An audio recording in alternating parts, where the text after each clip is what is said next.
Ladies and gentlemen, welcome to another edition of World Talks here on TVP World.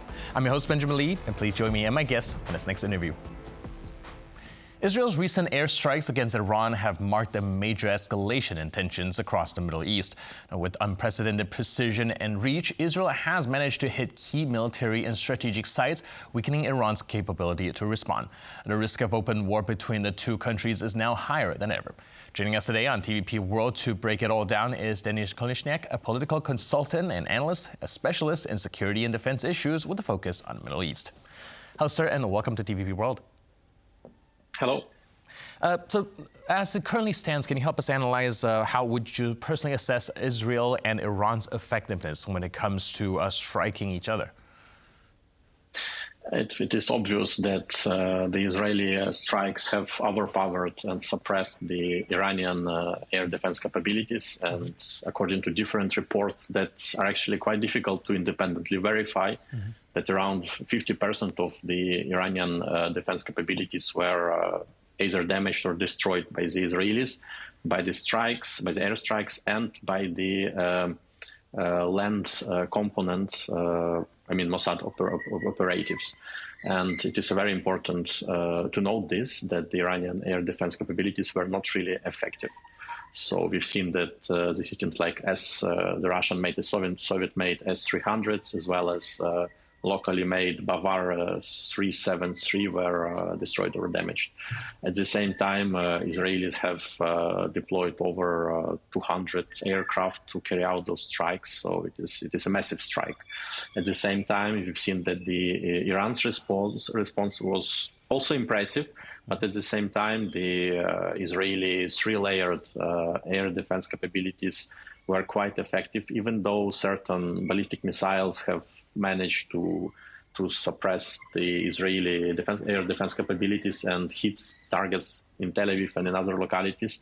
But in the world, there is no 100% bulletproof air defense system. So it is somehow normal that some fraction of the Iranian ballistic missiles have reached their targets in Israel. Right. So with the asymmetrical power of two countries' air defense system, how is that going to change the strategic balance between the two countries? Do you think that this might give Israel an even bigger advantage going forward, keeping in mind that their air defense is in a higher capability of what Iran can pull off? What we have understood is that this whole Israeli operation actually managed, even though the main aim most likely was to delay the Iranian nuclear capabilities and reaching the 90% of enriching uran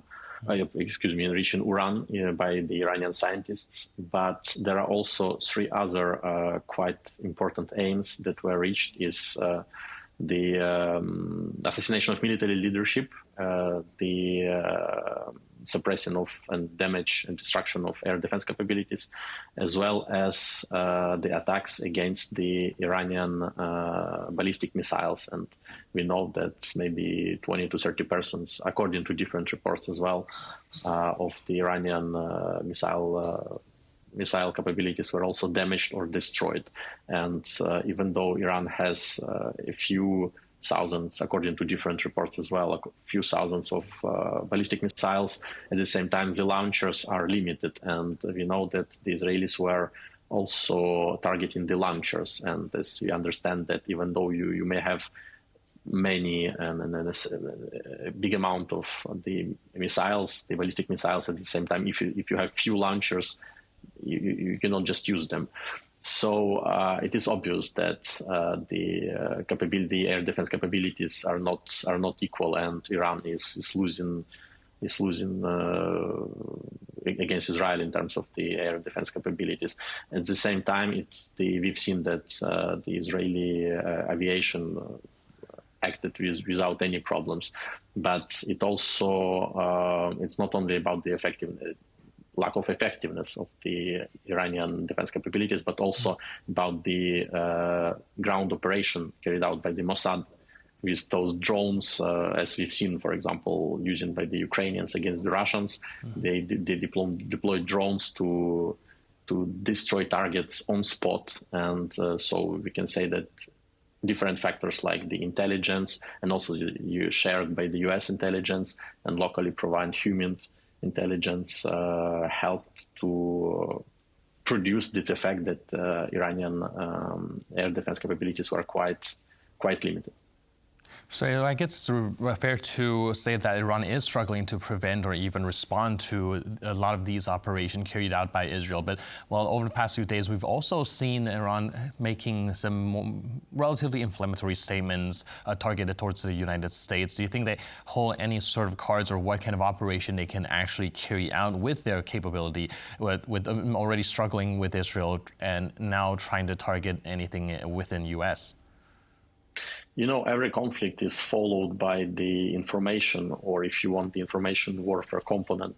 And we've seen that the Iranian accounts were quite active on the social media, even the artificial intelligence generated content showing the Iranian strengths. And every day I was following, and every day there was announcement of some huge response against Israel. But we've seen that it was mostly limited to the social media. As for the United States and Iran track, it is obvious that there were negotiations between Iran and Israel, and Iran and the United States about the nuclear deal, and the Trump administration was somehow pursuing Iran to abandon its nuclear program. And we know that a few days ago, the White House has adopted the plans in case of the situation becomes more complicated, or in case of Iran strikes the US facilities and bases, so that the United States should be ready to respond.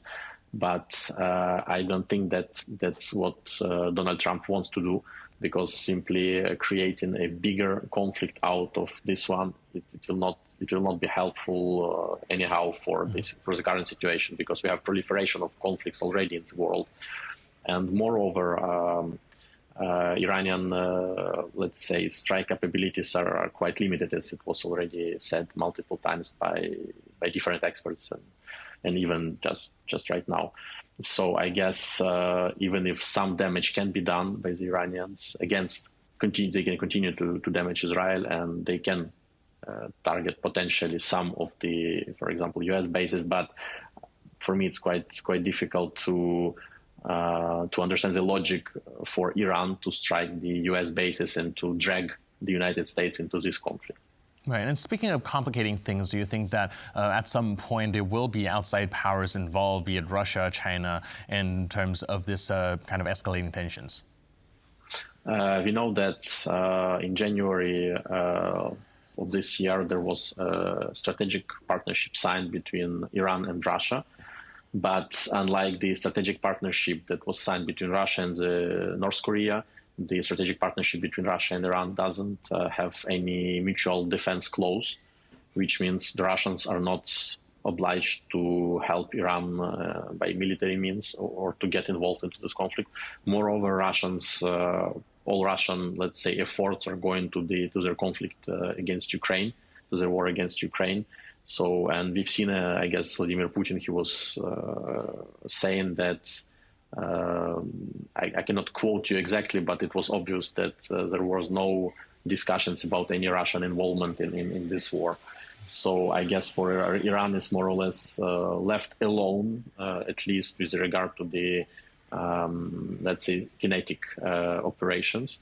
And also there are some reports, definitely impossible to independently verify, that Khamenei has been hiding in a bunker with his family, and that newly appointed head of Pasdaran, Mohammad Pakpour, has the green light to carry out and to take decisions for the country. But I mean, we cannot verify this. And now, when Trump left the G7 meeting early, a lot of talks is about whether or not this has to do with the conflict that's currently taking place in the Middle East. And adding that to his statement during the G7, saying that exclusion of Russia might be a bad idea, people have been putting two and two together, connecting the dots. And there were speculation on whether or not the U.S. president is trying to mediate through Russia. But recently, we've also seen Trump telling Russia that, well, you guys mediate yourself first, seemingly not having taken that route. Where's your assessment when it comes to this? Do you think that Washington will try to enlist the help of Russia as a mediator, or do you think that these are mostly just speculation? I think those are mostly speculations, first of all. And secondly, we have to understand the general dynamics in the world. And we are seeing the recomposition of the world order. And we see the, let's say, rogue states like Russia, Iran, North Korea, and China also, even though they're not a rogue state, but China as well, who are trying to challenge the established world order. And we see the United States administration that, in my opinion, also accepted somehow that the old world order has already gone, and there is the need to shape the new world order and the new paradigm of how the world will be functioning. And those conflicts are all interconnected anyways, because there is this, let's say, fight of those countries against the West for the better place under the sun, because they're not happy with the current system. And at the same time, the interest of the United States and the Western countries is to preserve, at least preserve, the current state of affairs. But what we see with Donald Trump is that he's not preserving the current state of affairs, but he has accepted the challenge, and I guess the United States won't have even more place on even more, let's say, a better place in a new system that we will see in the years to come. And of course, ever since the first strike took place, where you saw oil prices having like a big fluctuation, do you think that this conflict is going to kind of even pose some sort of threat for energy security and trade going forward? You know, every conflict that involves the country that produce those kind of resources pose certain threats to the oil prices, gas prices, or even coal prices, or whatever, I mean, depending on the conflict. And also we've seen that Iran has issued some warning statement that they may close the passage of the straits to vessels and to limit their export of oil. So, I mean, for obvious reasons, every conflict is impacting negatively the economy, and it is not an exception. All right. Thank you so much for your input and insight and helping us unpack all of this. Really appreciate it, and thanks for being with us on TVP World. Thank you very much. Cheers. And thank you for tuning into this edition of World Talks. But for more news, update, and commentary, please stay tuned to TVP World.